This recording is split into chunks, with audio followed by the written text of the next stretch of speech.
Good morning, everyone. Today's topic is safety. It's actually a bit of a snoozer, but it's very important. And the question always comes up, what is safety?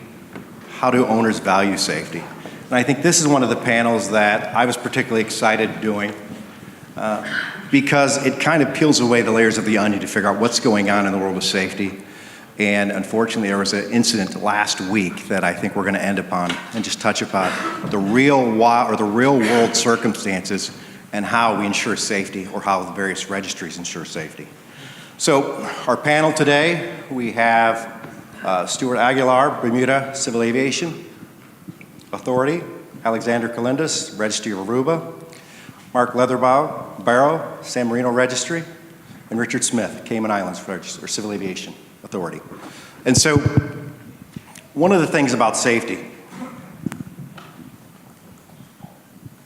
I'd like to ask each one of the panelists, do owners value safety oversight?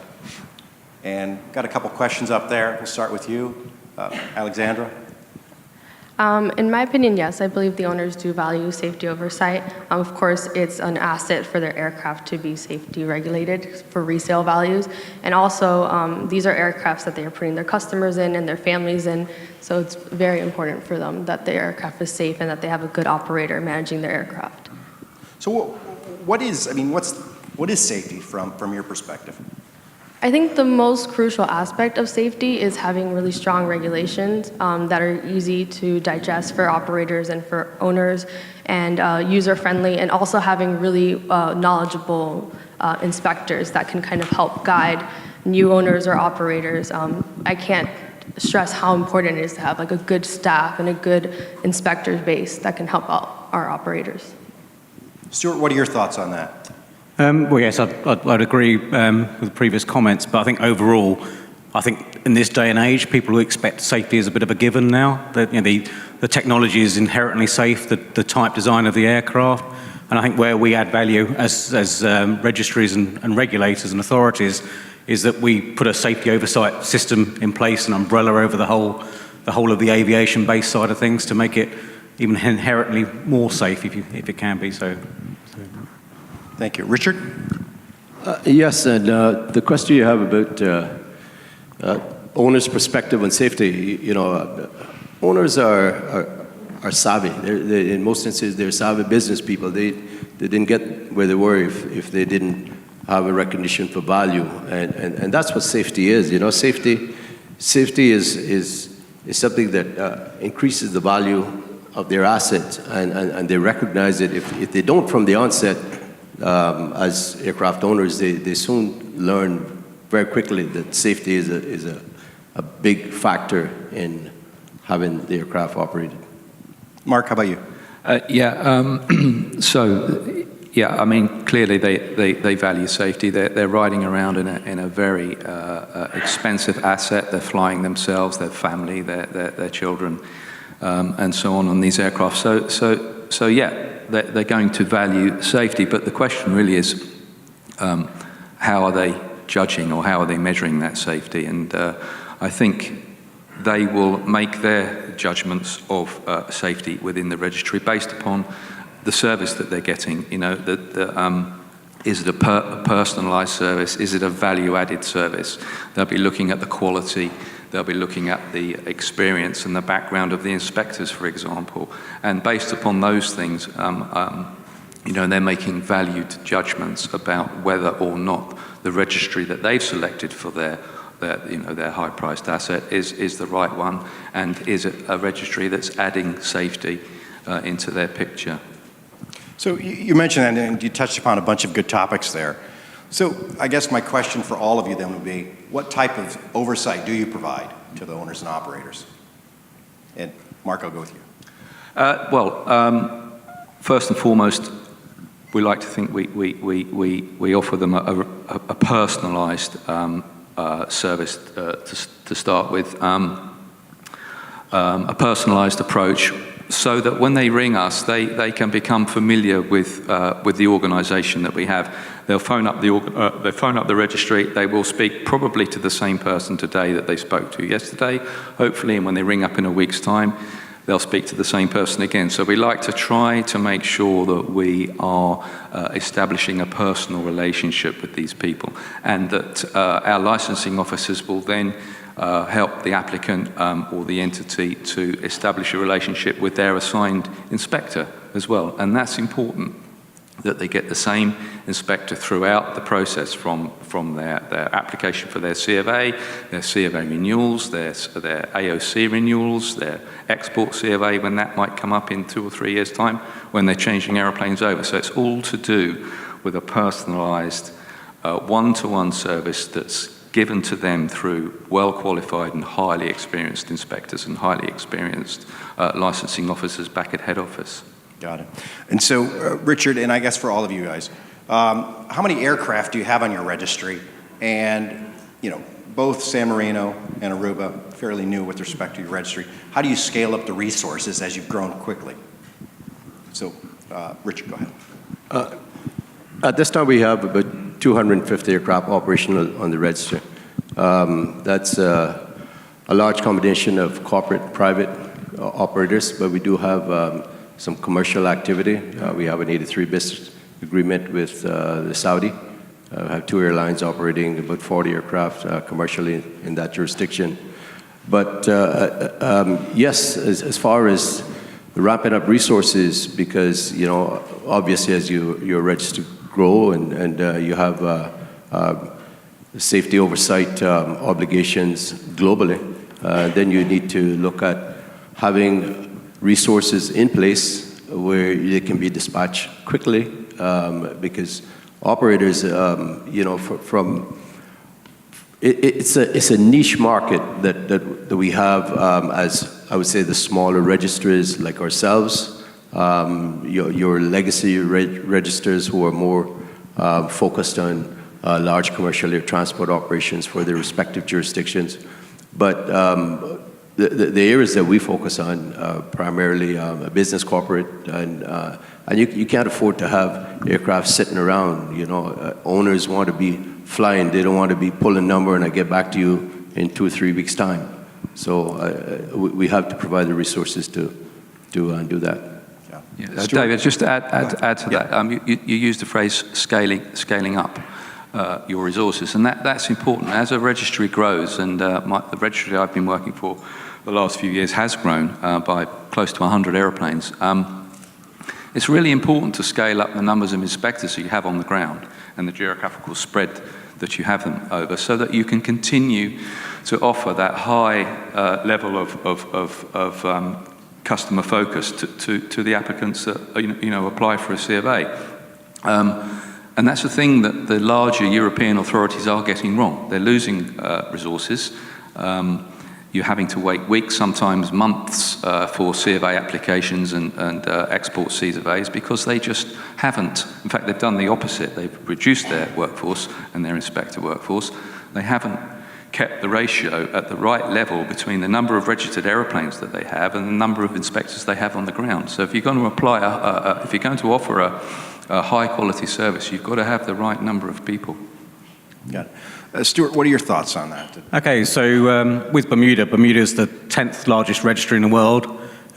We have about approximately 760 aircraft operated commercially, all under 83 biz agreements. And we have 83 biz agreements with the Russian Federation, Uzbekistan, Azerbaijan, Tajikistan, and they're the current active agreements.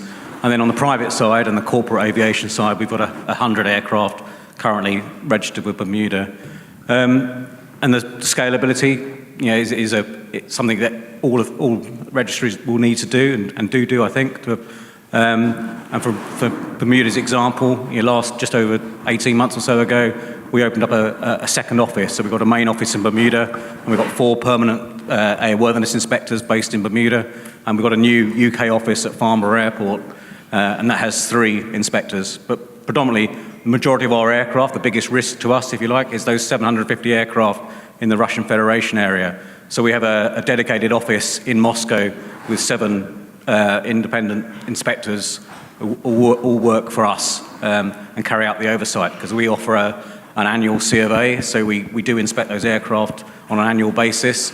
And then on the private side, we run a risk-based oversight register for the private side. So if they're good performers, we can push those. They still have a 12 months expiring C of A, but the inspection may be pushed out to 24 months. So that adds a bit of value to the customer as well. But again, we can also reduce it. So it's not given that if you've gone from 12 to 24 months, you'll be there forever. If you're like a bad performer, or you've had a couple of lapses, we can bring it back to 12 months or even less than that. And there's cases where we have done that. Again, with what oversight do we provide from the private side of aircraft things? Bermuda adopted NCC back in 2010. So all private operators will need to have a Part OTAR 125 approval, which is in effect Part NCC. And then we still approve camos. We issue camo approvals for the airworthiness side, and we issue maintenance organisation approvals as well. So it just adds different layers of oversight, which all adds to the whole sort of safety package, really, which I think overall the owners do benefit. I know it's expensive, but it is expensive. You know, the old cliche is, if you think oversight and regulation is expensive, try an accident, which is obviously, we all know we don't want to be there, but that will cost you even more. So Alex, the Aruba Registry, what type of oversight do you guys provide? So very similar to what all of the panelists have been saying, but I think something that we haven't touched on yet is the use of technology.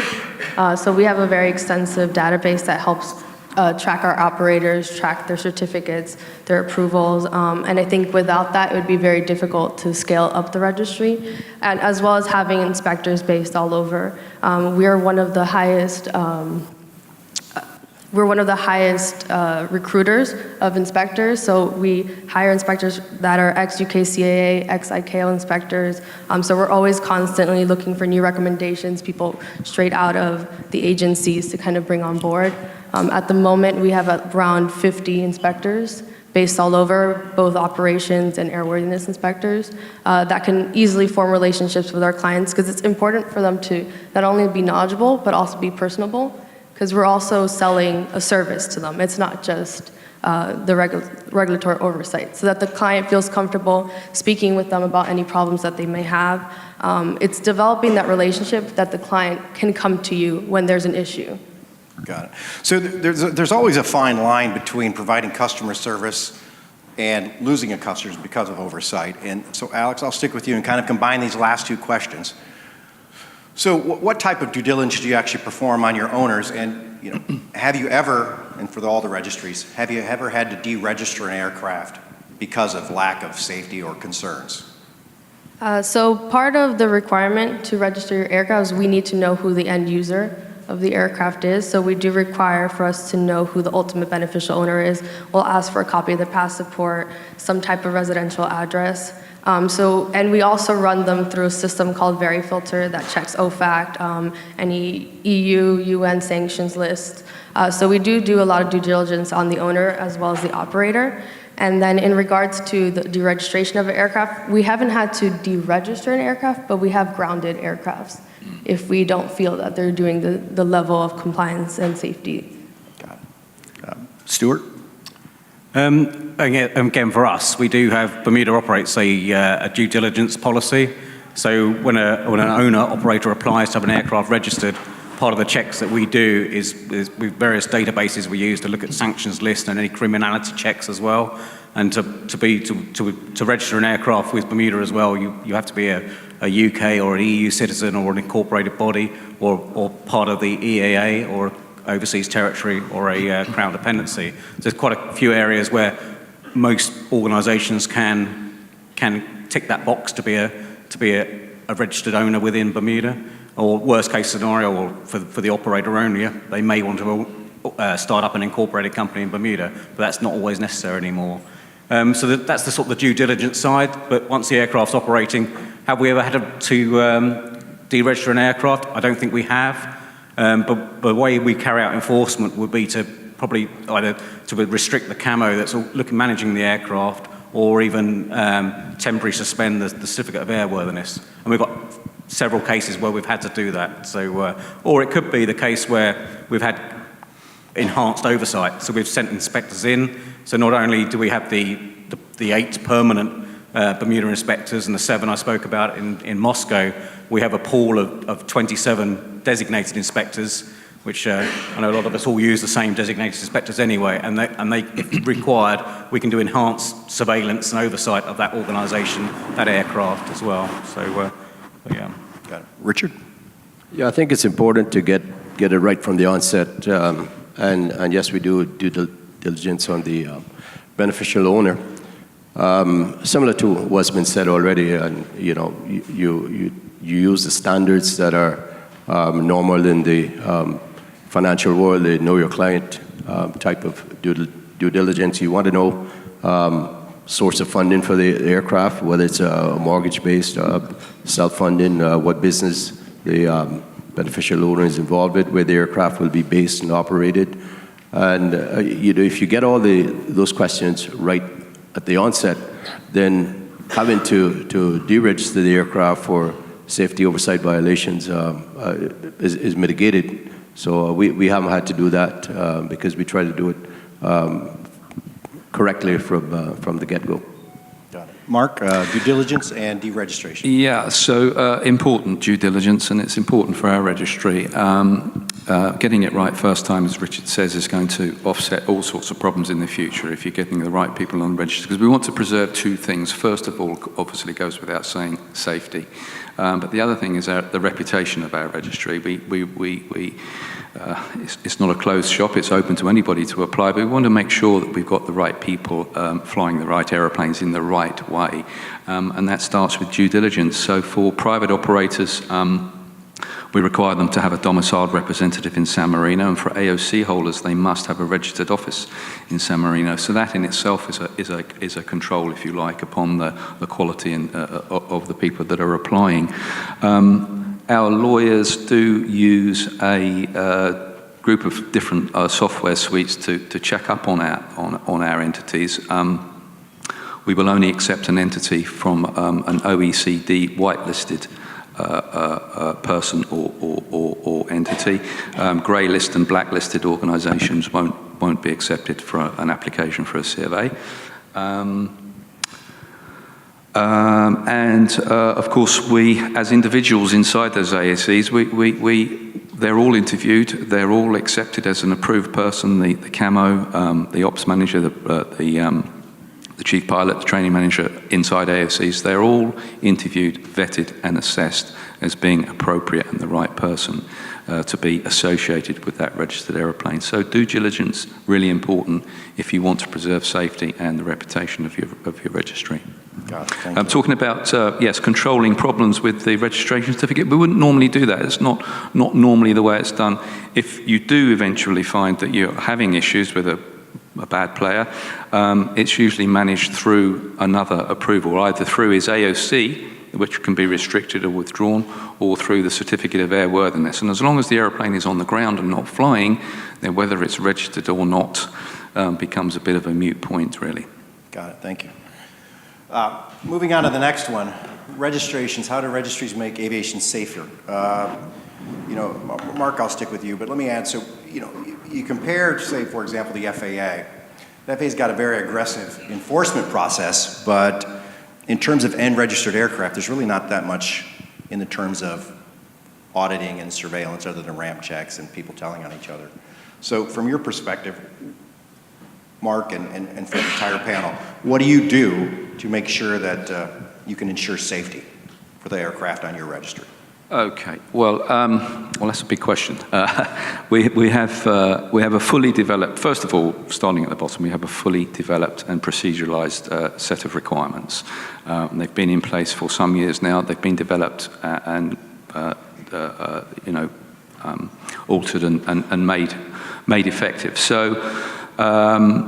We have 50 inspectors worldwide that are responsible for the oversight of these aeroplanes, both at CFA issue and CFA renewal.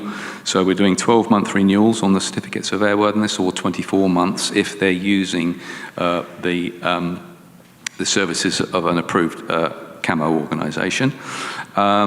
And we require an AOC holder and CAR 145 organisations that are all required to have an effective SMS system, which is important.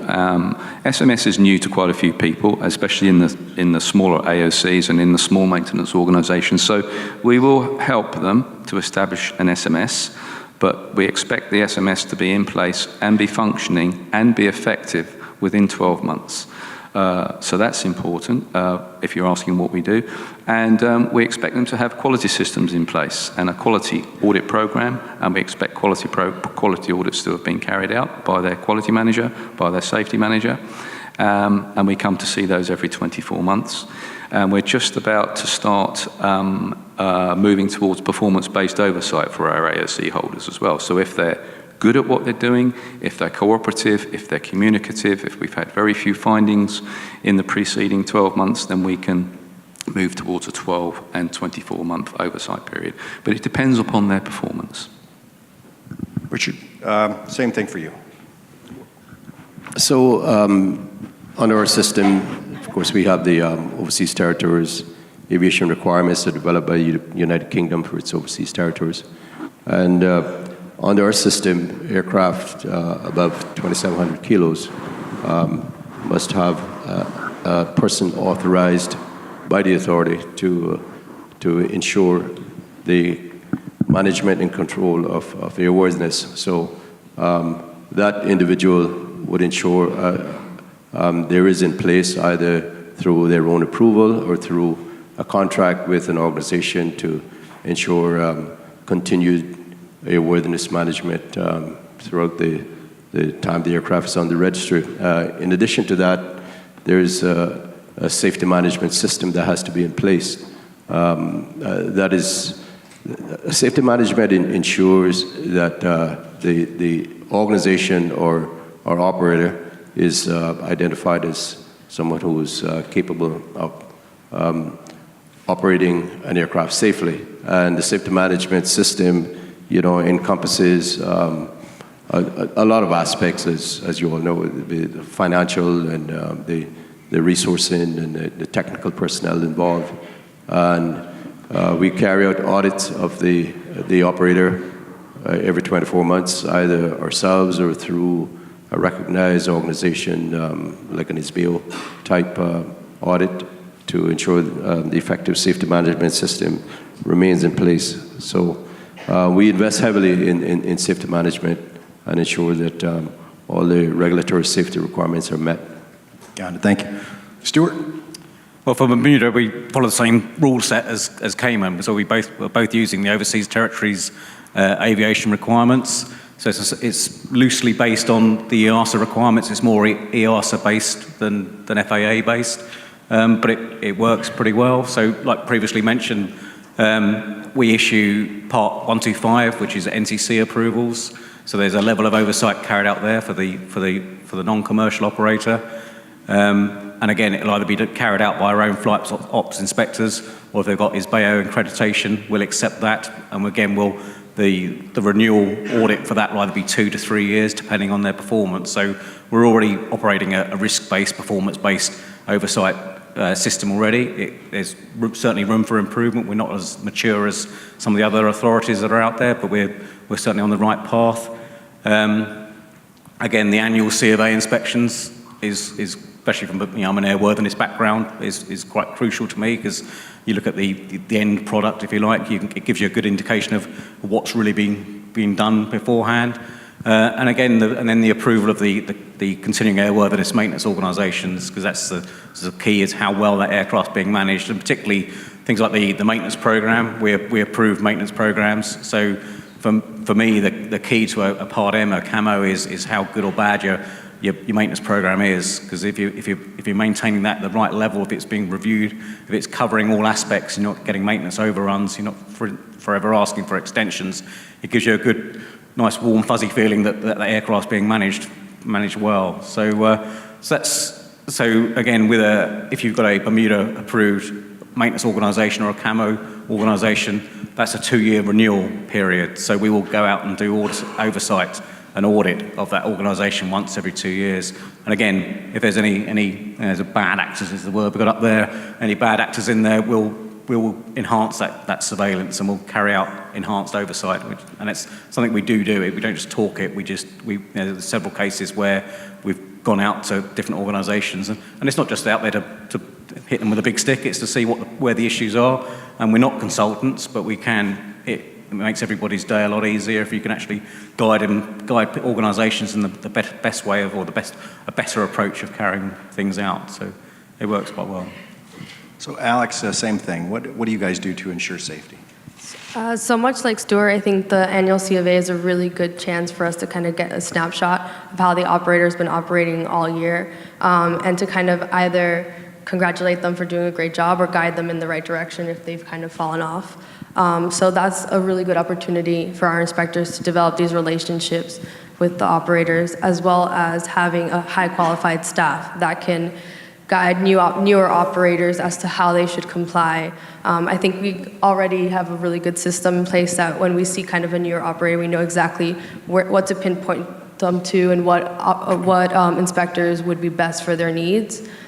So we definitely like to make sure that it's a very personalized service to what is for them and what they need for their operation. Got it, thank you. And so we'll go to some of the questions here, but I can't read them.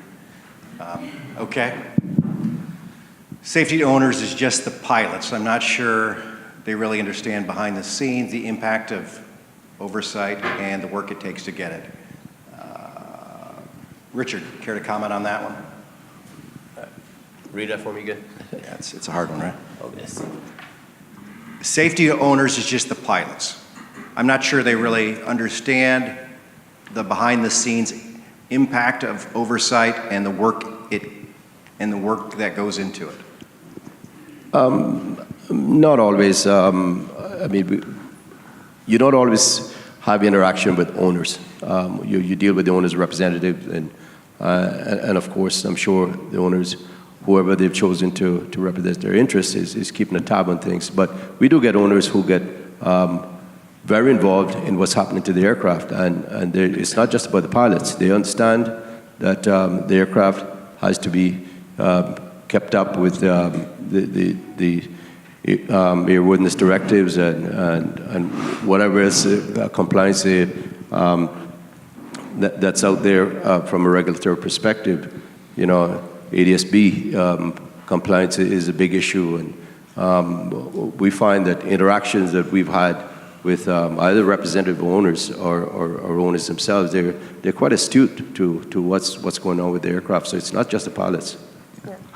Yeah, David, I think it's important to think of the owner not just as the owner, not just the guy that sits up in the front seat and owns the aeroplane.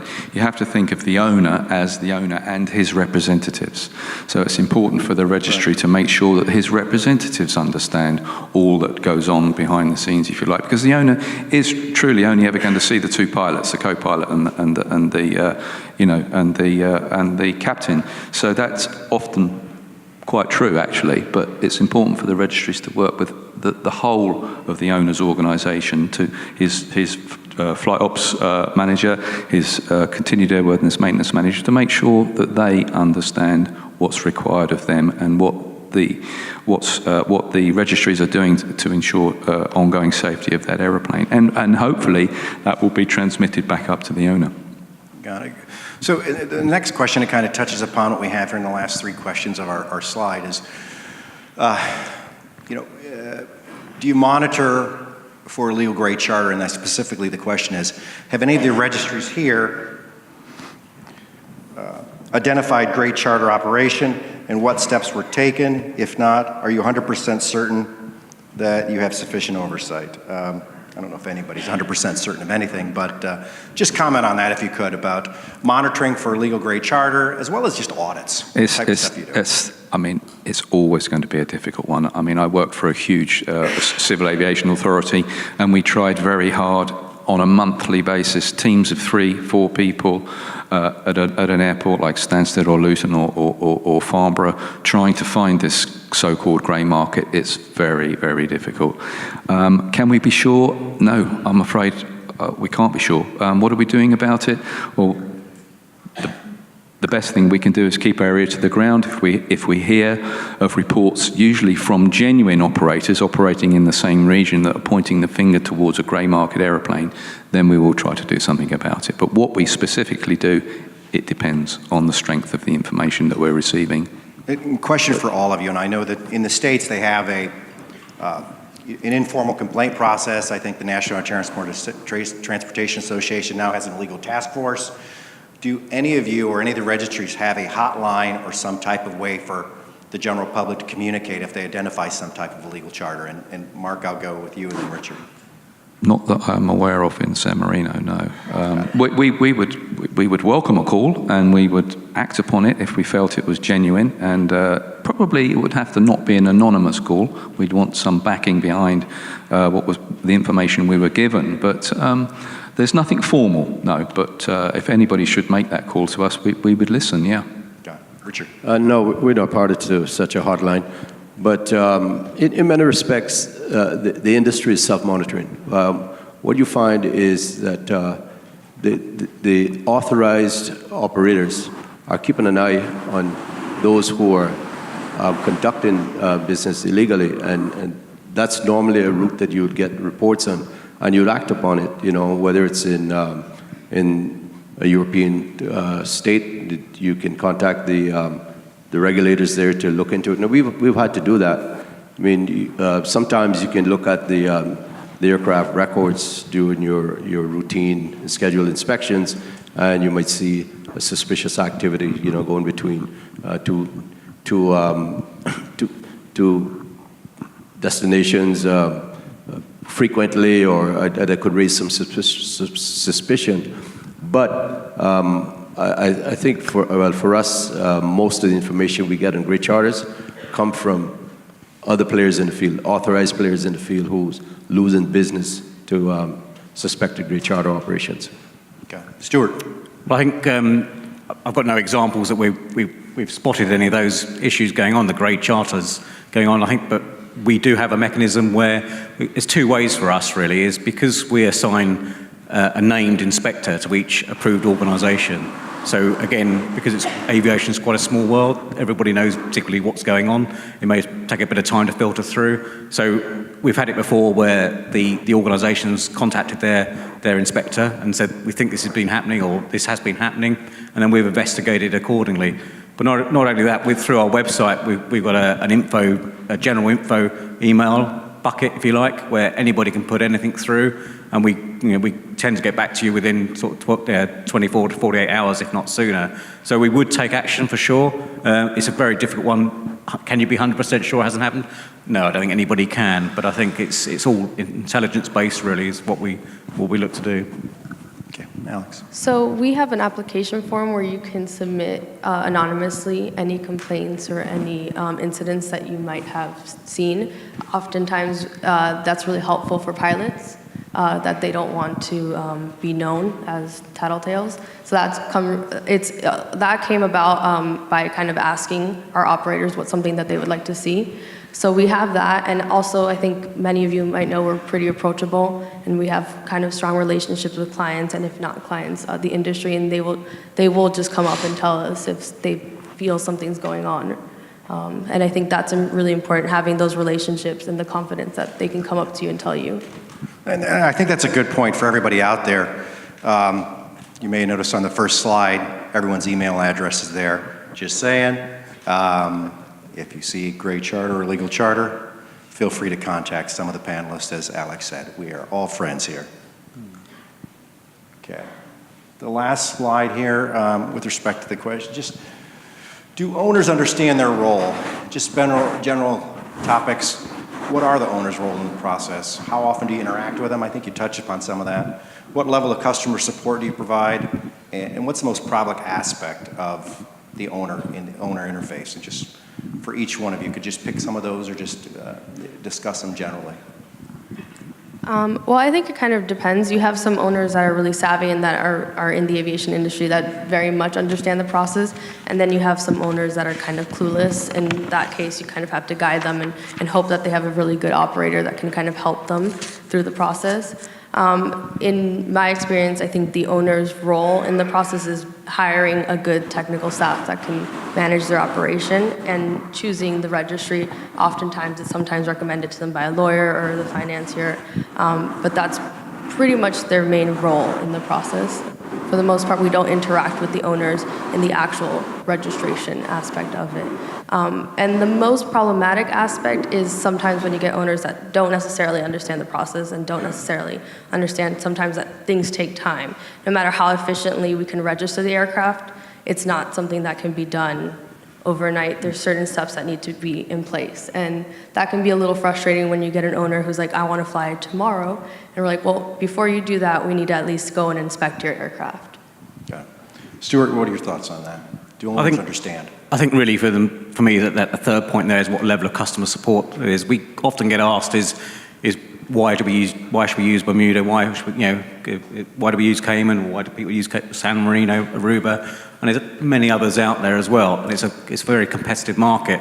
And I don't think it's about cost. I think the costs are all very similar. I don't think typically the owners really mind what the costs are, because they are what they are in effect. What they really want is that value of service and the speed of service and that single point of contact if they can. What no one likes is just sending in an email or an application into an email box which doesn't get answered for a considerable time. They want that quick, snappy response. And when there are issues, they've got someone they can talk to. I can pick the phone up or an email response. And that's quite important for me, really. And I think owners in general, there's always going to be some which aren't too interested in. All they want to do is fly the aircraft. But I think I've already mentioned several times now that owners are pretty savvy where they are, to get to where they are today. And I think even since the introduction of Part NCC and the OTAR 125 approval, owners have had to get a bit more with it. What are the requirements they have to comply with? So I think it should be, are they safe and are they compliant in that order? But I think typically with owners it can be the other way around. But if the end goal is the same, then great. Richard.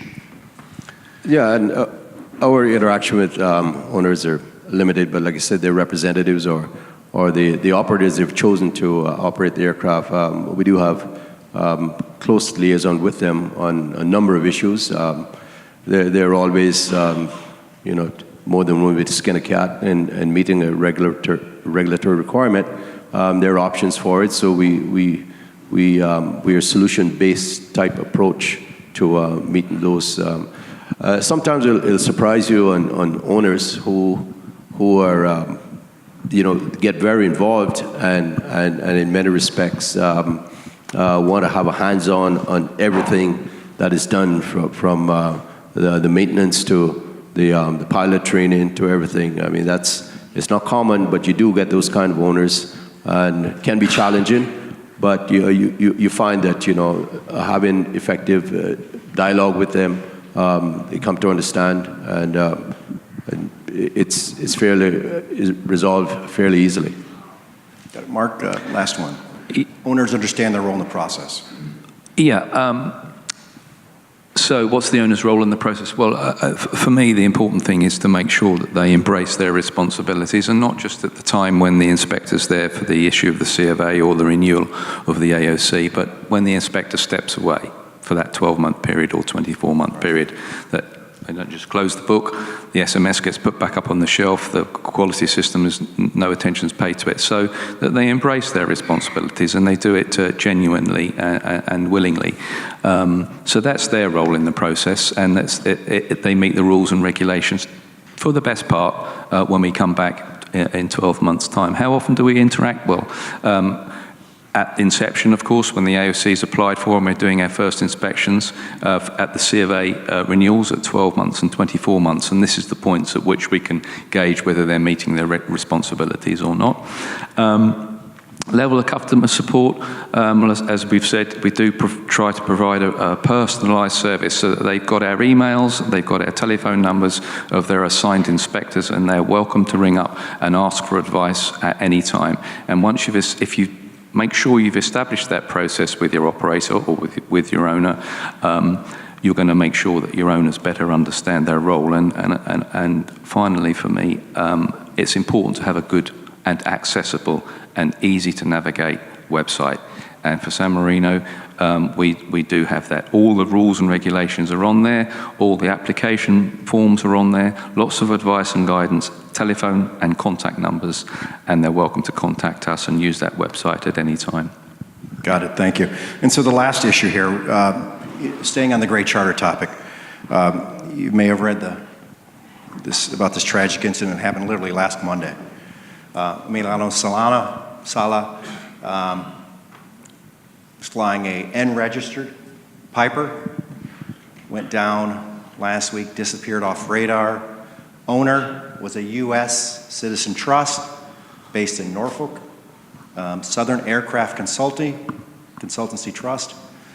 It has 897 aircraft listed on its registry. Operator is unknown at the time. Sala just signed a 15 million pound contract and was flying home, and the aircraft disappeared.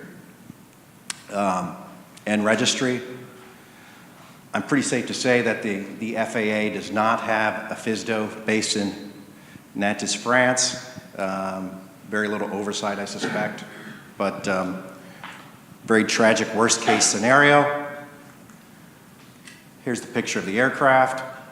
Again, N-registered, we don't know how it was operating yet, it's still being inspected. But I guess the question real quickly to each one of the registries in terms of this topic is safety, this is worst case scenario. How could your registry avoid something to that effect with respect to just oversight? Well, I think the way of avoiding that is by knowing your operator and knowing your owner. I think it's kind of insane that nobody knows who actually owns and operates this aircraft. And I think doing the annual visits with the operators and kind of keeping in touch with them is one of the primary reasons that we would not have an incident like this on the registry. Okay. Stuart? I think one of the key points for me is there's thousands of registered aircraft in Europe, for instance, and no one particularly ever looks at those aircraft, apart from SAFA inspections, and they're very few and far between. So the level of oversight, I do believe, is probably right down there, whereas I've explained, like the others here on the panel, of our level of oversight that we carry out. From a Bermuda perspective, hopefully it couldn't happen to us because we don't operate, we don't issue any AOCs, or you can't operate a single engine aircraft under commercial air transport for Bermuda. And what was the third question on there? What was the second slide? So, sorry. Yeah, just... and what would we do if that aircraft was registered on the registry?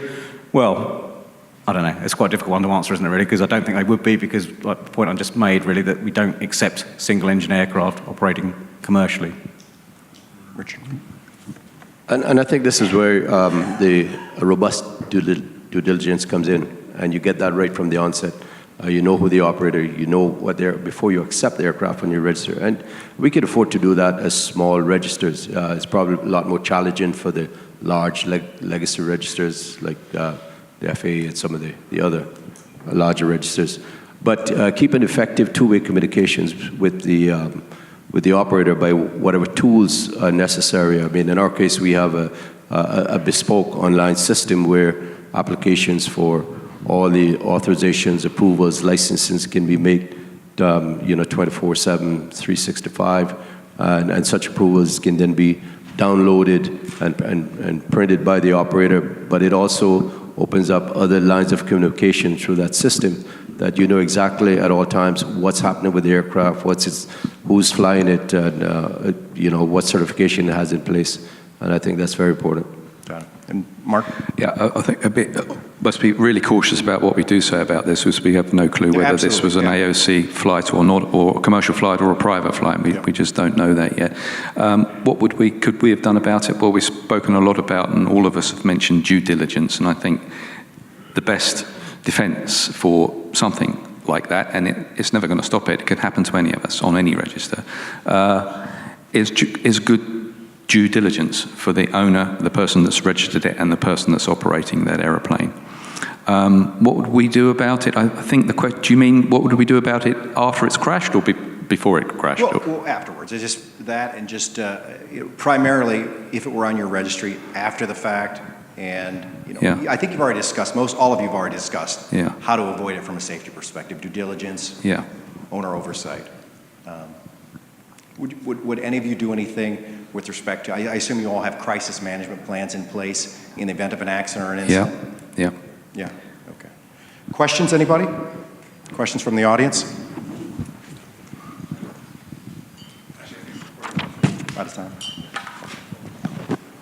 Well, I think that's it. Thank you so much, and fly safe.